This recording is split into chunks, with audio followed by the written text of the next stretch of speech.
حضرت عائشہ رضی اللہ عنہا فرمائی ما ته رسول الله صلی الله علیه وسلم فرمایي هیڅ عمل کښنه ونه غړي ځکه الله جل جلاله د هر عمل طلب کوي. او حضرت ابو هريره رضی الله عنه روایت کوي چې رسول الله صلی الله علیه وسلم فرمایل مؤمن چې ګناه وکړي په زړه تور داغ پیدا شي که توبه وکړه د زړه څخه خوند وایستی او د خدای څخه مغفرت وغوښتي نو هغه داغ پاک شي. او که نور ګناهونه زیات کړه بیا د زړه هغه توروالی نورم زیات شي.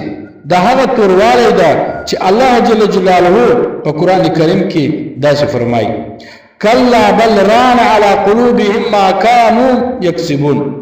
الله جل جلاله فرمایي داسې نه ده لکه دوی چې وایي بلکې دا هغه زنګ ده چې د دوی پر زړه د دوی د اعمالو په وجه پیدا شوی دی.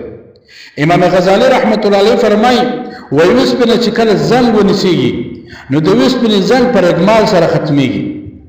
دا وسپنه چې صفاکي هغه پر اکمال سره صفا شي. نو زړه هم زنګ نسی زړه چې زنګ ونیسېږي یعنی په ګناهو د وجې څخه د ګناهو د وجې څخه زړه زنګ ونیسېږي نو د زړه زنګ هغه په توبه سره صفا کېږي.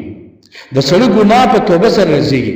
ځکه رسول الله صلی الله علیه وسلم فرمایي التائب من الذنب كمن لا ذنب له چې تائب سړی داسې ده لکه ګناه چې بیخي کړی نه وي. کوم سړی چې توبه وکړي هغه داسې ده لکه ګناه چې د کړی نه وي. دا رسول الله صلی الله علیه وسلم فرمایي. نو ای زما عزتمند ورونو مسلمانانو باید مو تاسې الله جل جلاله ته وزاړو الله جل جلاله ته په سجده سو هر ګناه سره څه سوی وي باید هغه ګناه څخه توبه وباسو.